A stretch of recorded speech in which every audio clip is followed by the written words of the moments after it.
Good morning, good morning. This is your girl BJ Beeman coming to you on this Talk About It Thursday. So, you know, the topic right now is our community. What do we do? How do we do it? Who fault is it? Who this and that?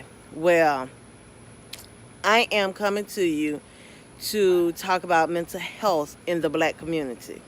I've seen some posts saying I've never heard of, you'll never see black people be mass shooters, or I've seen comments, well, how come black people don't get labeled mental health illness when they do something stupid, but we get labeled thugs? I've seen um, black people don't use mental health as a resource, and I've just seen everything. And so, Wayne, I am excited that we're talking about mental health and that we're acknowledging that mental health is real.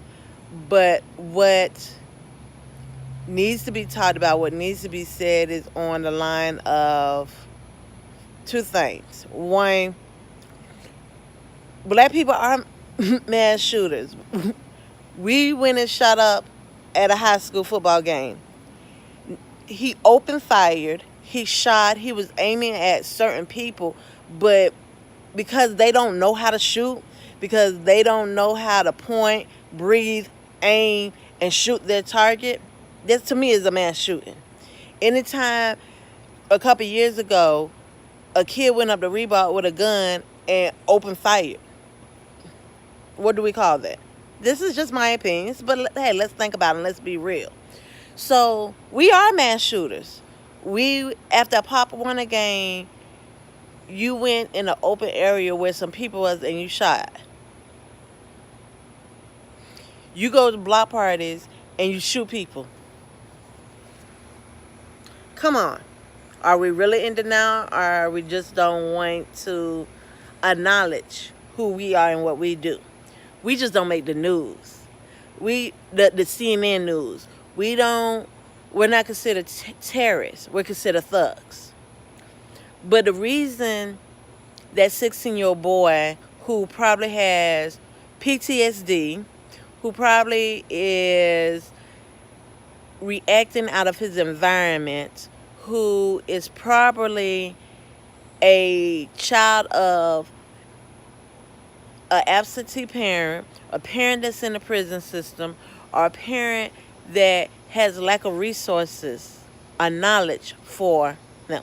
I don't know the child, don't know anything, but I'm just using this situation.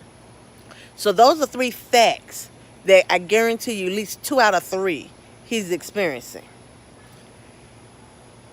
He's not going to be labeled a mental ill kid because he's never been to the doctor to track it. Compared to the shooter on Sunday, who his parents probably has already said, something wrong with my son. He ain't wrapped too tight. Let me go send him to a psychiatrist. We in the black community see mental health one of two ways. Either it's a crutch or it's a label.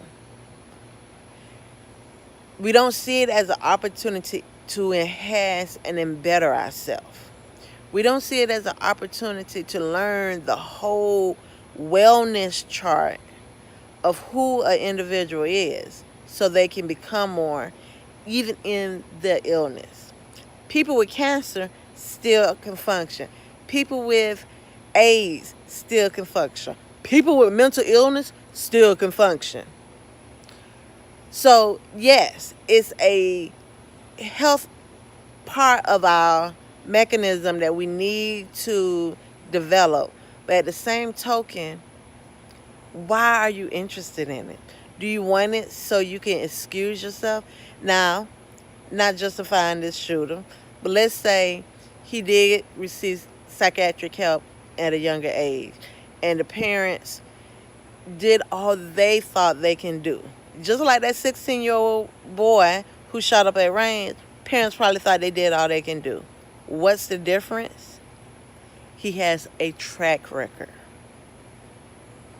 Where our black kids only have a track record of getting in trouble, they don't have a track record of mental health. That they were put out there to go get resources. They were put out there to get help. But she did all she could do. She prayed. She asked for mentors. She went to the guidance counselors. She went to the teachers. And finally, he or she said, I've done all I can do. And he's choosing this lifestyle. So, in saying all of this, my question to you is, why are we picking up on mental health now? Are we picking up on it because we want to completely bring balance in our wellness chart? That's spirituality, that's mental, that's emotional, that's intelligence, that's physical, financial. I'm skipping 2. But is that why we're including mental health in our topics now? Or are we still comparing ourselves to the white man who we feel like they got all the excuses and the resources in the book?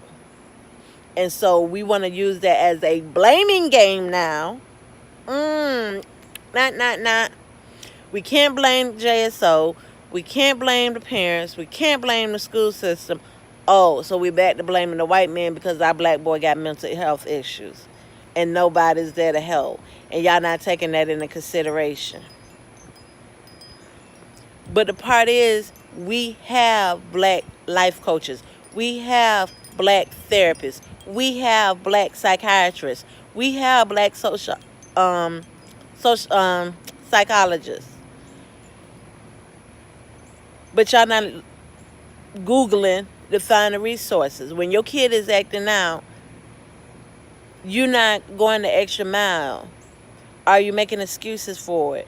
Or you are ignoring what's real? And then you pray about it and you ask God to leave it alone. But on your timeline, you got 3 or 4 people saying, I'm here to provide resources.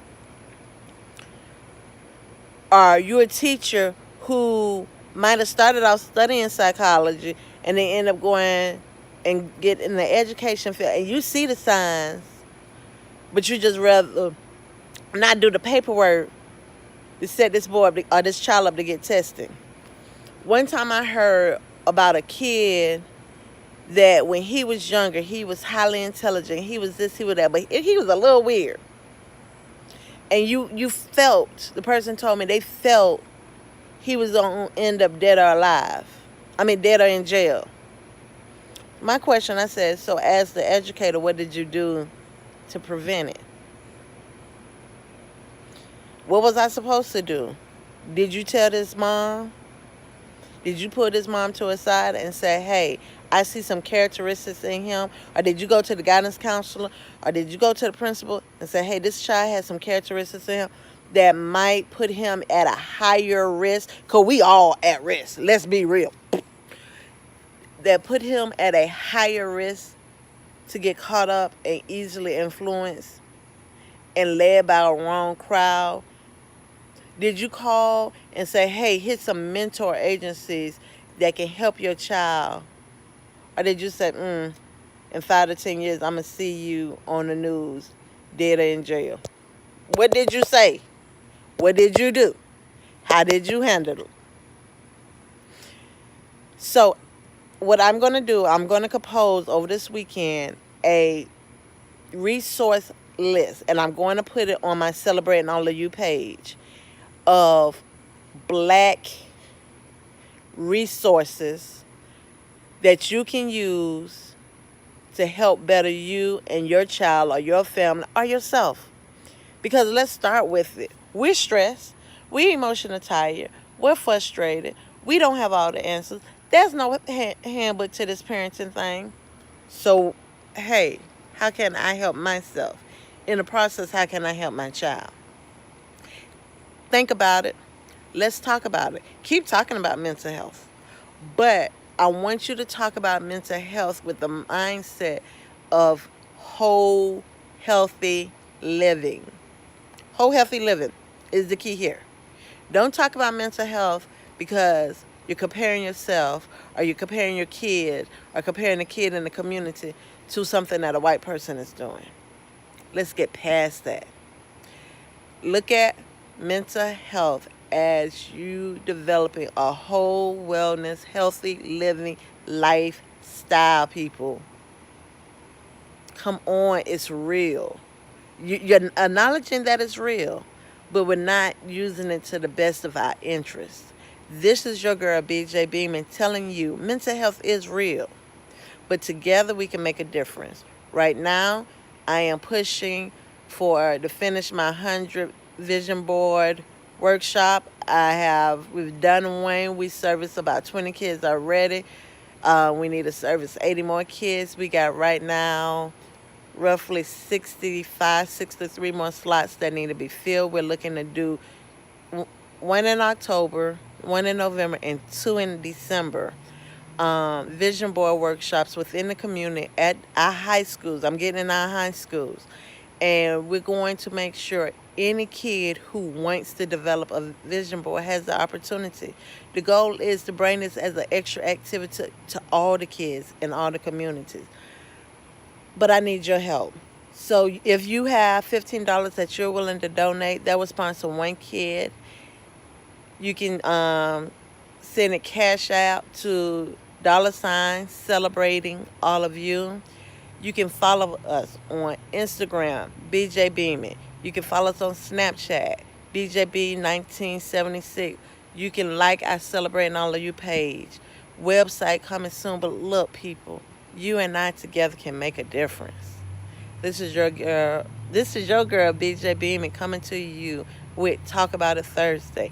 I will be putting that roster out there for you. Let me know. Give me some feedback.